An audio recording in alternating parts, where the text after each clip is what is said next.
Hey everyone, this is Mr. Everything, and this here is the iPhone 13 Pro Max. This is for 2023.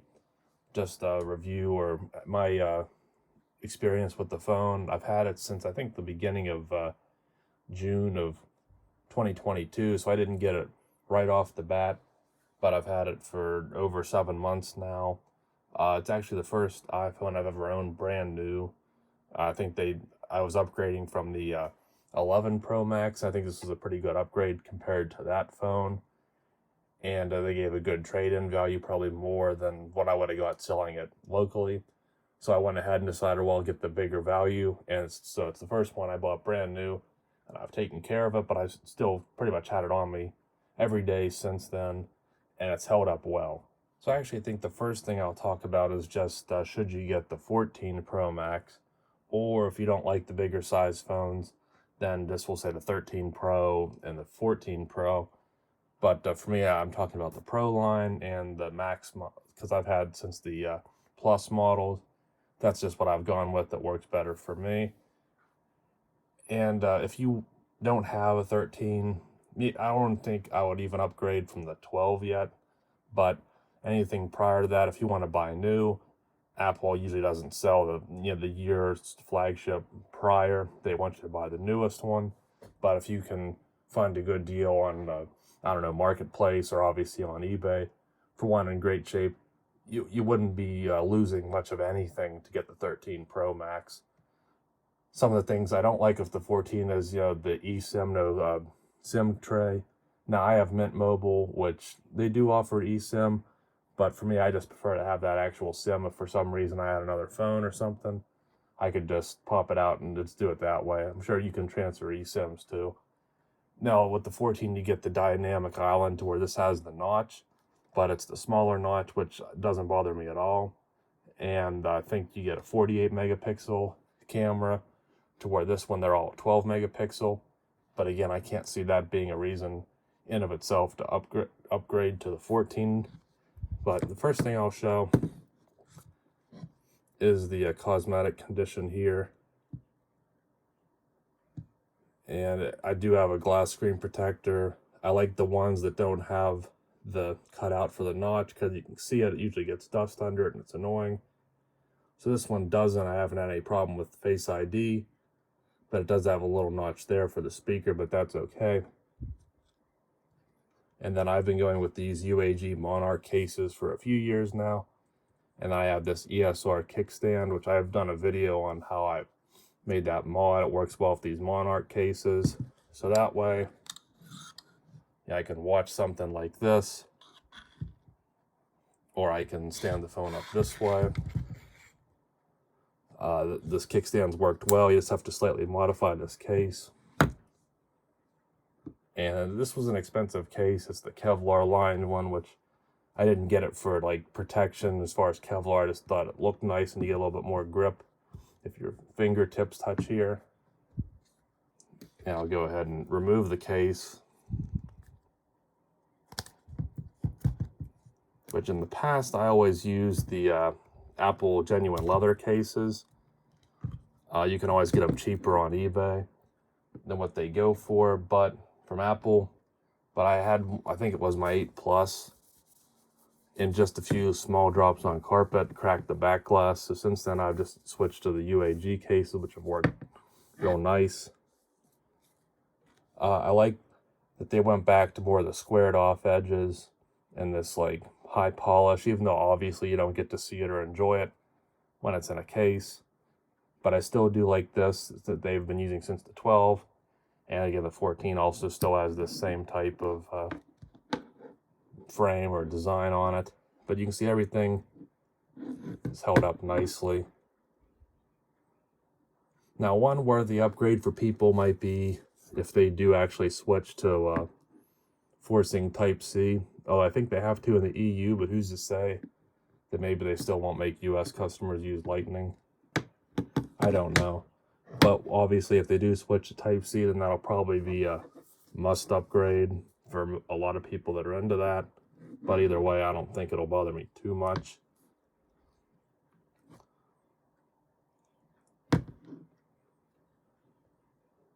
And this has the 120 hertz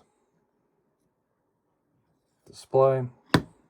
Now, I did pay a little bit more to get the 256 gigabyte version. I definitely could have got by with the 128, but I just wanted to have that little bit extra bit. And since, again, it's a brand new phone for me, I'll probably hang on to it for a while. So I didn't want to have storage become an issue. And I am running on the latest iOS, which I preferred 15. I think my battery life has gotten slightly worse with the 16. Maybe, hopefully, over time it'll get smoothed out. It's not bad by any means, but I do think it's slightly shorter than what the prior iOS was. And there were a few small things that are nice with iOS 16, but usually I'm the type of guy that I'll just block the OTA updates and stay on the older one for like a whole year or so after. But this time I went ahead, and I'm not really regretting it, but I just figured that I'd mention I kind of preferred iOS 15. Now, battery life's been very good for me. I haven't used it all too much today. So you can see some of that was just because I was using this to record video. And usually, since I do make my videos with this, I'm using my iPad Pro, so the quality and angle isn't as good as usual. But there's the 10-day, and you can see again, if that means anything to you, that's where I'm at.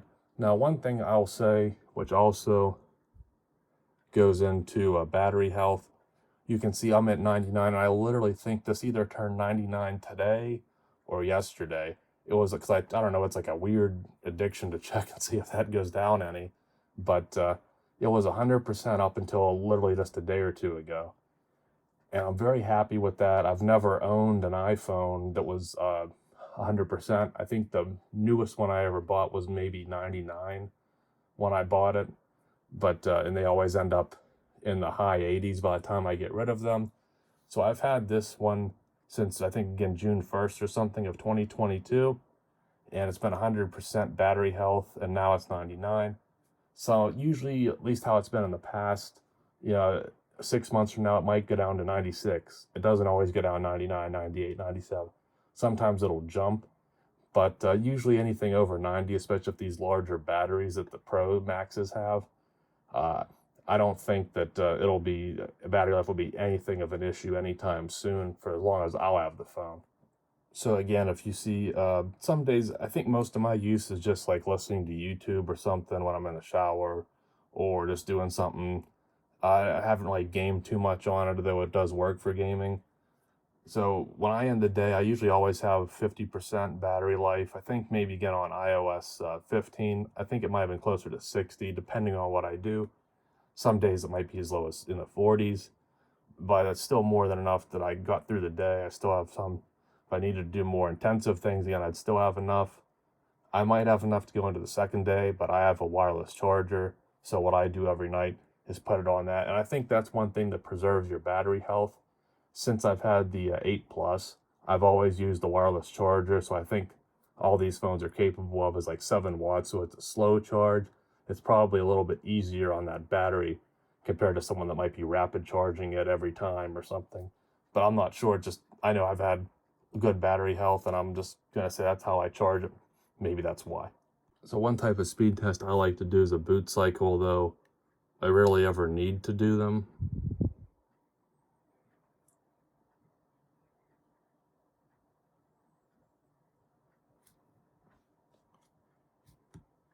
So I think sometimes it's hard to tell because I know it'll pop back. There's like a little circle. Sometimes it'll show up, at least on slower phones. But it's very rare that I ever do restart my phone.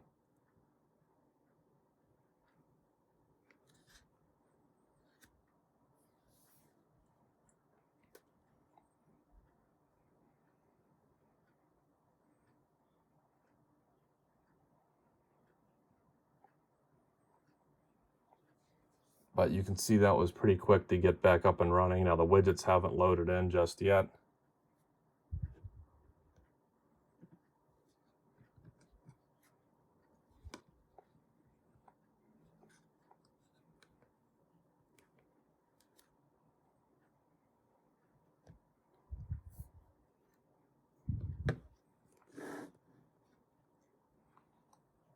So again, to get up and running doesn't take very long. It's no big deal, but just to show you the speed of it. Now, one thing I've noticed is I think you do get 6 gigabytes of internal RAM, which obviously you can't upgrade, but it seems like usually iOS keeps a lot of it used. There's not that much free. Again, I just restarted this, so I have nothing running in the background aside from what you have to use. So why that is, I'm not sure. Maybe that's just they keep as much stuff in RAM as they can just so it runs quicker, but it'll usually get lower once I have some things opened. But everything will open up real nice and quickly here.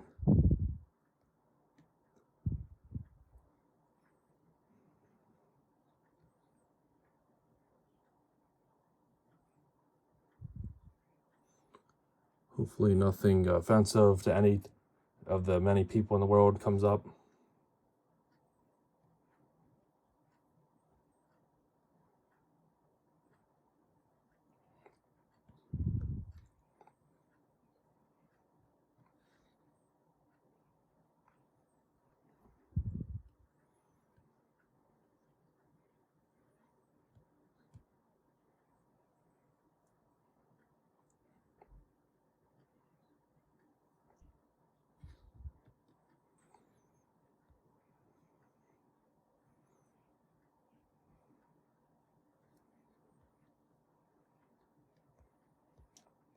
So you can see here, I usually never have this many apps open at once.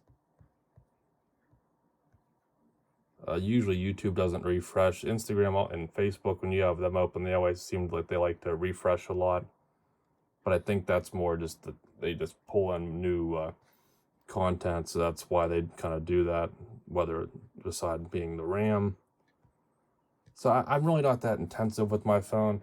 I just use it for Instagram, Facebook Marketplace, mostly just email, some web browsing if I'm at work or something. I don't have my iPad or MacBook with me, and a lot of notifications now. I just get them on the Apple Watch, so I don't have to take the phone out as much. So I'm not doing crazy stuff now. I do have some games for the phone. I really haven't played them much anymore. It's they're just something I get into for a while and then I usually don't touch them again. I do play COD Mobile here and there. It runs it at max settings and everything. Doesn't drain the battery as much as it did on my 11 Pro Max, so that's good. But beyond that, I'm not really using it too much for gaming. And then here's just a few, obviously all the videos on my channel are recorded with the Pro Max, but here's just a few of the pictures in good lighting, which came out pretty nicely. Probably not as good as a dedicated camera, but it gets the job done for me. And a lot of the detail, just showing it this way isn't really translating to the screen, but just that I find that it's sharp enough. It maintains a lot of detail for a 12 megapixel camera especially, but so I have no issue with it. A lot of it, just as usual, comes down to lighting. So something like this, these pictures look just fine.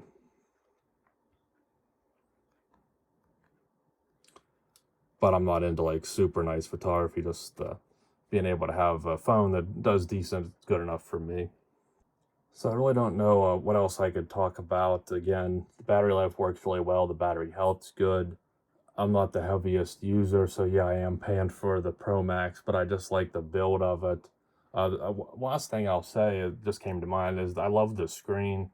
Again, I've had ProMotion since iPad Pro days, so it's not as breathtaking or as noticeable as it used to be, but it's something that you definitely miss it when it's not there on a device. Yeah, it's better on the eyes. It just looks smoother.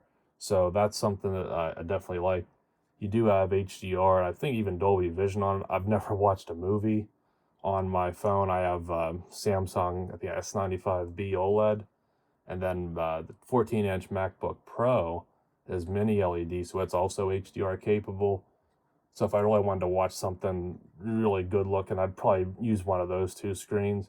But I will say that the brightness in terms of contrast on this phone, the HDR, like when I use it on YouTube and I run into like a random HDR video, the HDR actually always looks better on here. Like there's not that many videos out there, but it's like a boating dock, and then there's lights, I think, or buoys or something that have lights. And those lights are so bright and so vivid compared to, it looks better than the Samsung, it looks better than the MacBook. I don't know, I'm just gonna say maybe, since it's a cell phone, smaller screen, it can get brighter. I think it's 1,000 nits, and then it can do peak brightness of 1,200 maybe. I think that is one thing. I think the 14 Pro Max can get even brighter. So I'm not sure if it's just that since it's a small screen, it can do way higher nits than TVs and other screens. That just, I always thought that when I did see HDR, it looked better on this than anything else. And with that, iPhones are set. You can't really change the display brightness. You can do your natural lighting and your true tone and such, but with the TV or monitor, you can mess around with it. So whether it's just how they have it calibrated perfectly, or just the peak brightness, HDR content, though I really don't watch it on here, to me it's always looked like super realistic, super vivid on this display. And that was actually the same for the 11 Pro Max too. But with all that being said, it's a solid phone. No issues with it. I can see myself keeping it for a while still. I really don't see myself upgrading to the 14. Again, maybe a slightly better camera. You do get the dynamic island over the notch, but it's not that big of a difference. Now, they get rid of the completely no notches, maybe just a little punch out, but they're doing Face ID, so I don't know if they can do that. Or if they go to Type-C on the charging port or something. Maybe one of those I would do an upgrade, but for now, very happy with this one. No issues with it.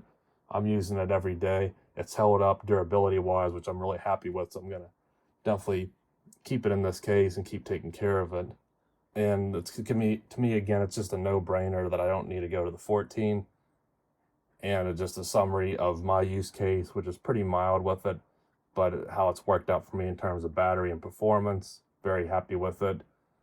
So I'll leave that there. If there's anything you want to add or something I can answer in the comments, or use what phone you're using and how that's going, let me know. Thanks for watching, and you'll see me in the next one. Have a good one.